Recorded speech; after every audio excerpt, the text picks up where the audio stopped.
আমার শরীয়ত হলো যে কোনো সমস্যার জায়গায় যে কোনো সমস্যা হলে সেখানে অবশ্যই অবশ্যই সাক্ষী হাজির করতে হবে, এছাড়া সঠিক প্রমাণিত হবে না।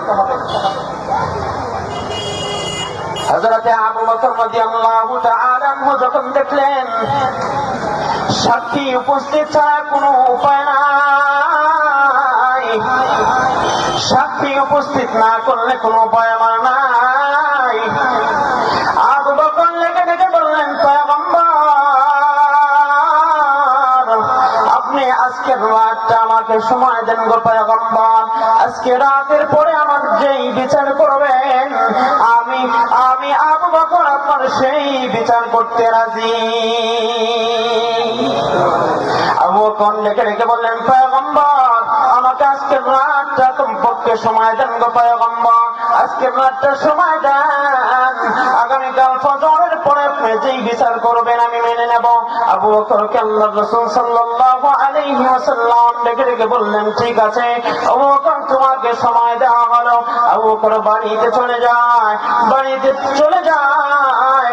আবু বকর যে একটা রাত সময় চাইলেন, একটা রাত সময় চাওয়ার কারণ হলো, কারণ আবু বকর ভালো করেই জানে, ওয়া ইযা সাআলাকা ইবাদি আন্নী ফাইন্নী করিব।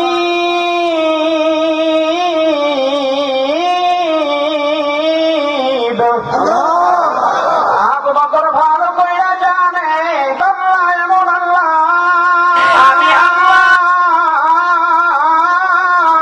যে আল্লাহকে ডাকতে দেরি হয় আল্লাহ বান্দার পাশে দাঁড়া যাইতে দেরি করেন না। উদউনি আস্তাজিব লাকুম, আল্লাহ কয় বান্দারে আমাকে ডাকে যখন মুসিবতের মধ্যে পড়ে যাও, আমাকে ডাকো বান্দা, ডাকতে দেরি হবে আমি সারা দিতে দেরি করব না। আবু বকর বাড়িতে চলে গেলেন। আবু বকর বাড়ি যাইয়া তিনার স্ত্রীকে ডেকে বলে, স্ত্রী গো আজকে আমি তোমাদের সাথে রাত কাটাতে পারবো না, আমাকে আলাদা একটা রুম দাও।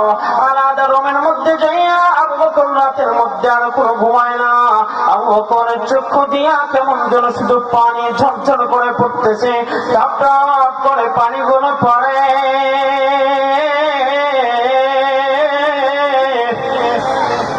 আবু বকর দুই চার রাকাত পড়া নামাজ পড়া আমার মালিককে ডেকে ডেকে বলে, ও মালিক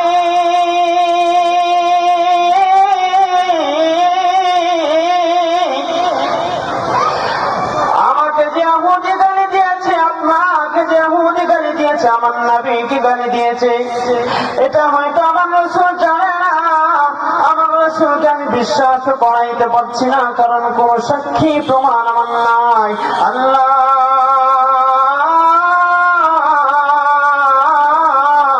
আল্লাহ গো আপনার নবী এবং আপনার মাল বাঁচানোর জন্য ইহুদির গালে আমি থাপ্পড় দিয়েছিলাম, আজকে আমি আবু বকর বিপদে পড়েছি। আল্লাহ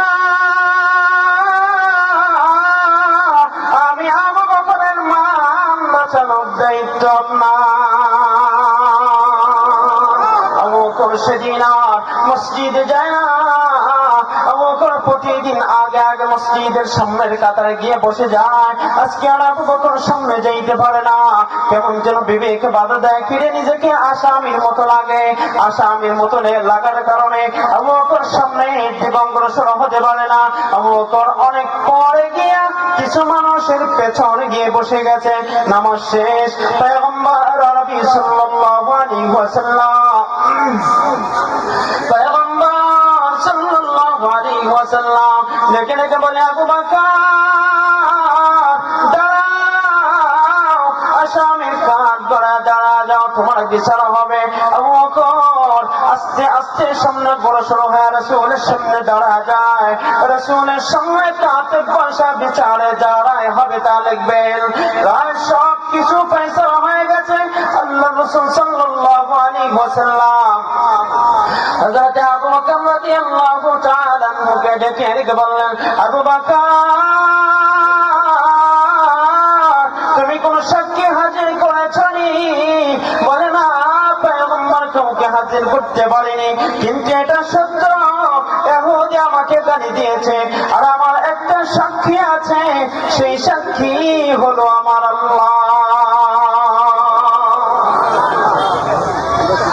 আল্লাহর রাসূল সাল্লাল্লাহু আলাইহি ওয়াসাল্লাম রায় দিয়ে দিবেন, হাতের শাহাদাত আঙ্গুল উঁচা করেছে।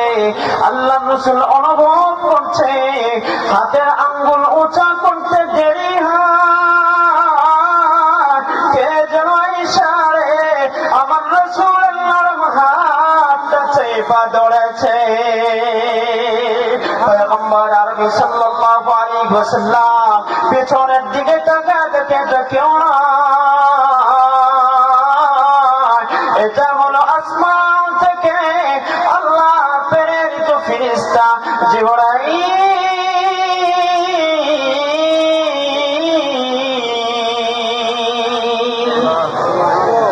জিবরাইল এসে হাতটা টেনে ধরেছে, হাতটা ছাড়ে না। পেছন দিকে তাকায় রাসূলুল্লাহ সাল্লাল্লাহু আলাইহি ওয়াসাল্লাম যখন লিখলেন এটা তো জিবরাইল, কিরে জিবরাইল কি চাও? আল্লাহ রাসূল সাল্লাল্লাহু আলাইহি ওয়াসাল্লামের জবাবে, প্রশ্নের জবাবে বললেন, পয়গম্বর আল্লাহ একটা আয়াত পাঠিয়ে দিয়েছে, আয়াতটা না জানি না, তরজমা না জানি না, আপনি বিচার করবেন না। লাকাদ সামিআ আল্লাহু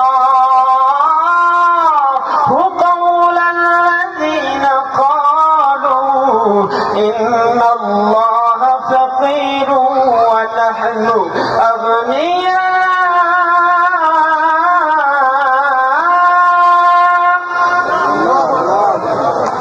আল্লাহ তাআলা ডেকে বললেন, পয়গম্বর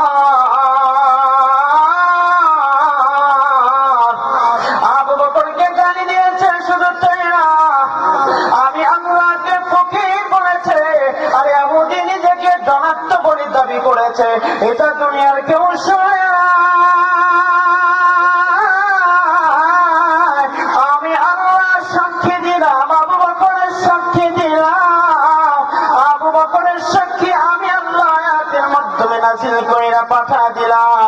রাসূল রে, ও আমাকে ইহুদি আমাকে গালি দিয়েছে, এটা হয়তো দুনিয়ার কেউ শুনে নাই, কিন্তু আমি আল্লাহ শুনে ফেলাইছি।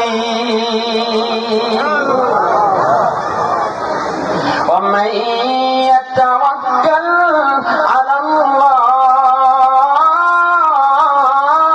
فهو حسبه। আবু বকর কার উপরে ভরসা করেছিল? কার উপরে? চিল্লা বলেন, কার উপরে ভরসা করেছিল? আল্লাহ তাআলার উপর ভরসা করেছিল। এই আবু বকর আল্লাহ তাআলার উপর ভরসা করার কারণে এই সমস্যার সমাধান করে দিয়েছেন কে? দুনিয়ার মানুষের দিকে তাকানো যাবে না, অমুকে আমার সমস্যার সমাধান করে দেবে, তার দিকে তাকানো যাবে না। বান্দা কোন সমস্যা হয়েছে, 2 রাকাত নামাজ পড়ে না, আমার মালিকের কুদরতি পায়ে সিজদা দিয়া মালিককে বলতে হবে, মালিক আমার